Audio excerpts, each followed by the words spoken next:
What's up folks, thanks for tuning in. You asked me the last days over and over again if I can make some tutorial about night photography.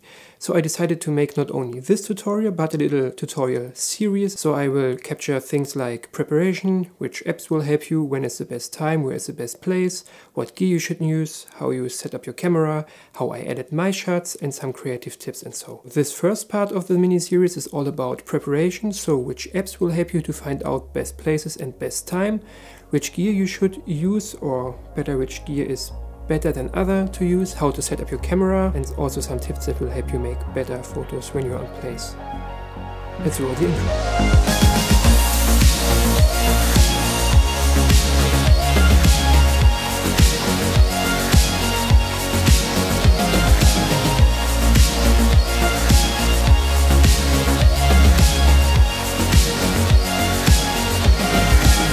So, before we start, a huge thanks to all of you who supported me in the last days with my night photographies. I didn't know that they will run so good, that I get so much comments from you, so much love, and then so much from you ask me questions about how I do it and so on. So thanks for you, and this is why I make this episode for you. As I said before, this tutorial is all about preparation, the gear and how to set up your camera. Let's start with the preparation. Before you go out to take some great night shots, you need to prepare yourself. You need to find out which place is the best and what time is the best.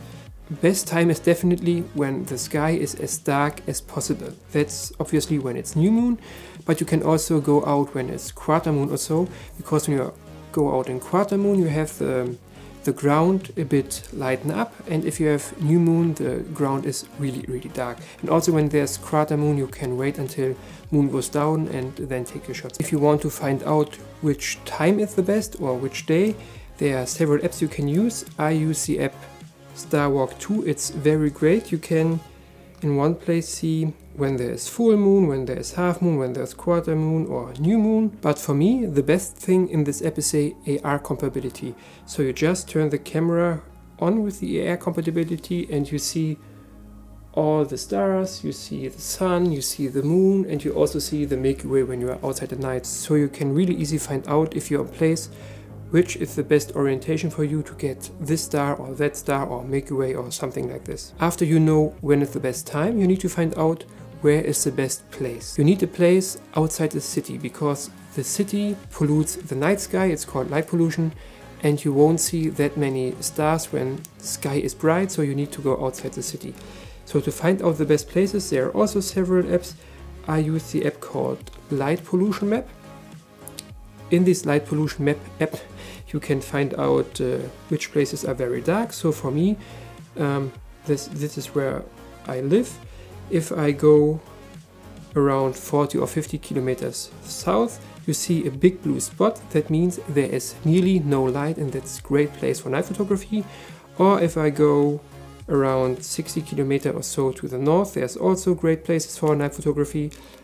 Unfortunately, you should not only trust this app, because I was in the north here in the place called PHOTOGRAHY and tried some night photos last year in the summer.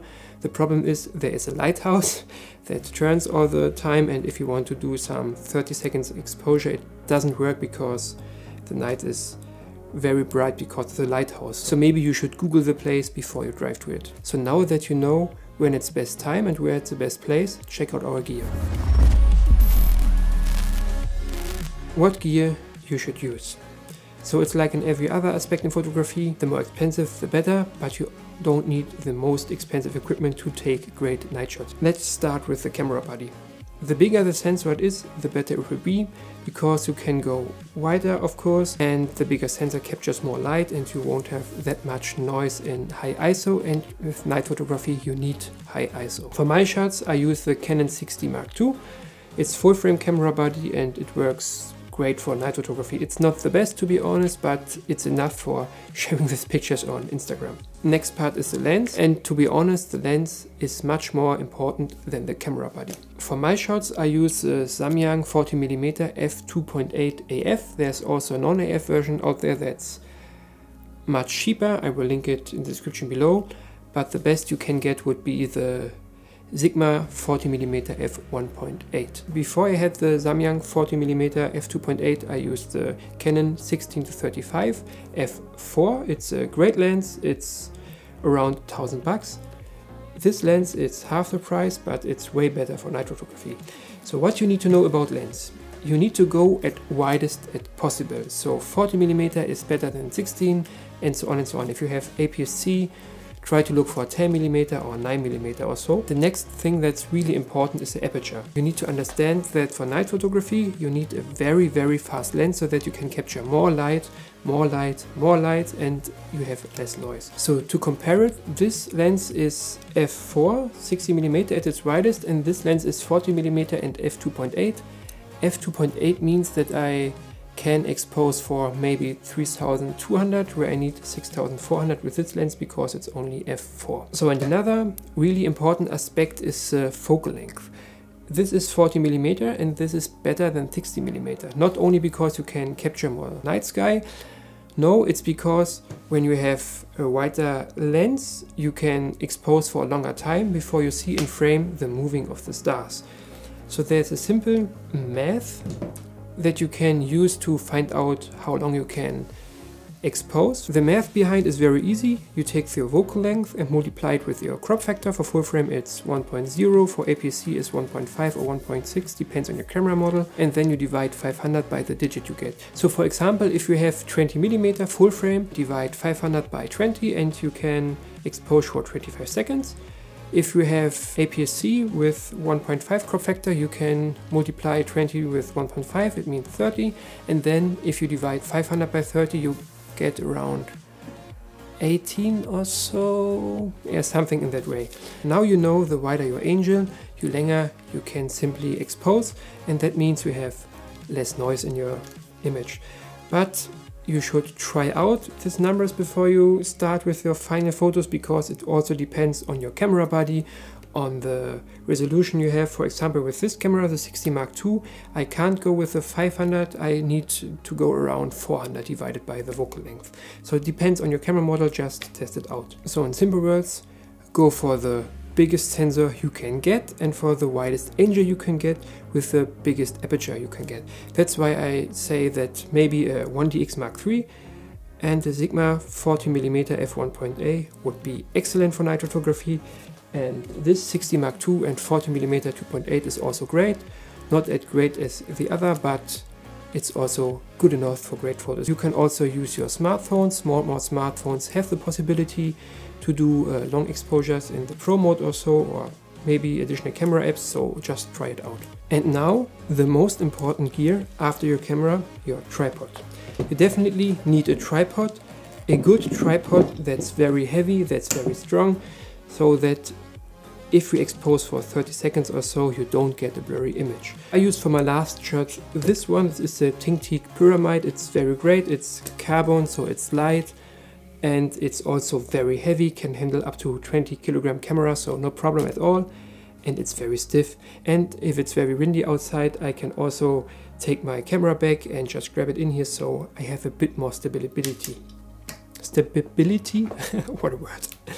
If you want to use your smartphone for your night photography, just grab something like this. I will link it below. It's a very, very cheap tripod, excellent for smartphone. You can hang a smartphone here and stand it on the ground, and you are easy, safe, and it makes much better photos than if you only use your smartphone in your hands. There's also one secret additional gear that I would suggest you to buy, and that's a headlamp. I bought this one on Amazon. It's very cheap and it's very great to have. I can just put it on, turn it on, and make it look down, and then I see my camera, my gear, the street I'm walking on, and so on and so on. So now you know everything about the gear you should use. Let's head for camera settings. So now you have the best time, the best place, you have all the gear you need, and you are in spot. Let's go for the settings. So first, as I said before, go as widest as you can. So with this 16-35 f4, I would go for 60mm, and then find a great composition. So only night sky is maybe a bit boring. Maybe you see the Milky Way, that looks good, but it's boring to only see the night sky, so find a great composition. Maybe you have a street that guides straight on to the stars, or you have a tree in the foreground and the background the stars, or you have maybe some mountains and in between stars or Milky Way, or someone who points with a light to the stars, something like this. So experiment a bit and find out a very great composition that enhances your shot and is simply not that boring. Next thing is set up your cam. So first things you need to do is turn off autofocus and image stabilization or in-body image stabilization. Turn all the things off. Turn your camera into manual mode, into RAW mode, and have you something like mirror lock up in your camera, turn it on. If you have internal long exposure, noise reduction, turn it on. Future editing, Marten here. Totally missed some point. If you use a DSLR instead of a mirrorless camera, you need to cover the optical viewfinder with something black to darken it out, otherwise you get some strange color cast in your shot. If you use a Canon camera like me, they normally come with this little eyepiece that sits on the strap like here. I just took it off the strap. And then you simply turn off your eyepiece and take on the other eyepiece. And you're good to go. If you don't have an eyepiece like this, simply put on your jacket, a cap, a scarf, something that you have. Make sure that it's totally covered so that no light from the outside can go through the viewfinder in your image. So let's head on with the tutorial. As I said before, you should go for the lowest aperture. So with this 16 to 35 f4, obviously it's of f4, not f5.6, not f8, not f11, f4. One of the hardest things is definitely the focus, because the sky is so dark that you barely can't see anything. It's very hard to focus.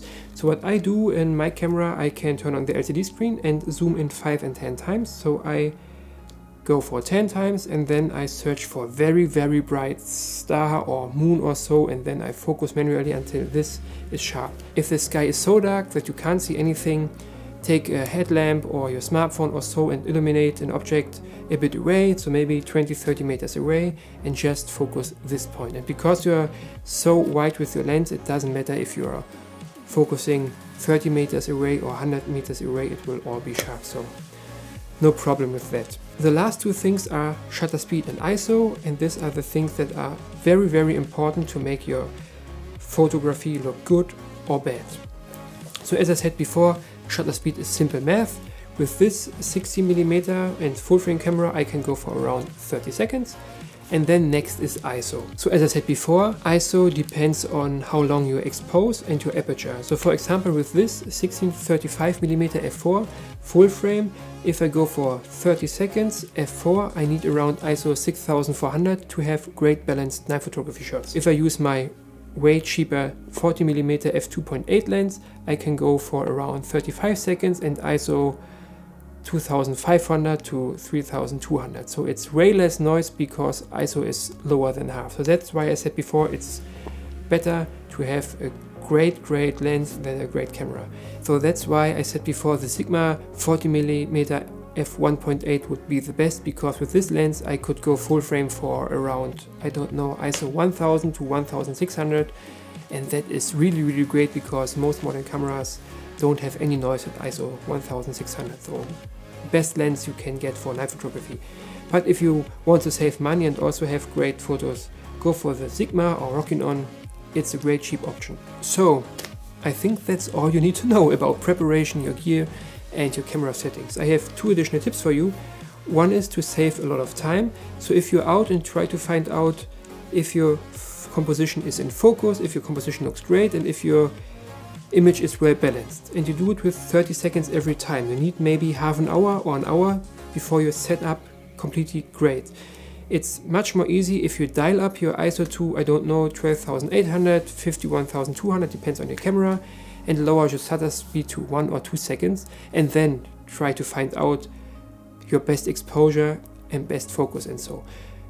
And then if you have these settings and you find out with a high ISO the best exposure, so maybe you have 2 seconds and ISO 12,800 and it looks great in exposure, obviously it's a total mess and it looks noisy, but you have that exposure, you can then simply math your best ISO for your shutter speed. So maybe, little example, you have 2 seconds with ISO 12800 and it looks great. Then you can go with 4 seconds in ISO 6400, 8 seconds ISO 3600, 60 seconds and ISO 1600, you get the point. So simply math it down after you set it up, so that will save you a lot of time. And the last additional tip is your LCD screen from your camera.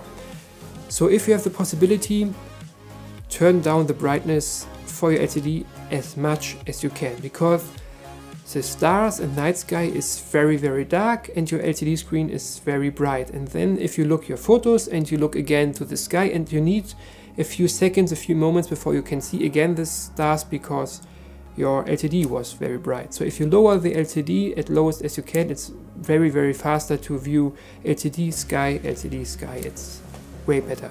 So that sums it up. Now you know everything you need to know to go out and take great night photos. In the next episode of the series, I will talk about how I edit my shots, and I will show you in Adobe Lightroom how I edit them. If you're interested in this, make sure to subscribe to the channel and hit the bell so that you get notified when I upload this video. Now it's your turn. If there's any further information you need about night photography, please write it down below, and also write me which camera you're using. You know I use a Canon 60 Mark II, but I'm very interested in what camera you use. Maybe Canon, Sony, Nikon, or maybe your smartphone. Very interested, so write it down below. That's all for today. See you next time in the next episode. Cheers!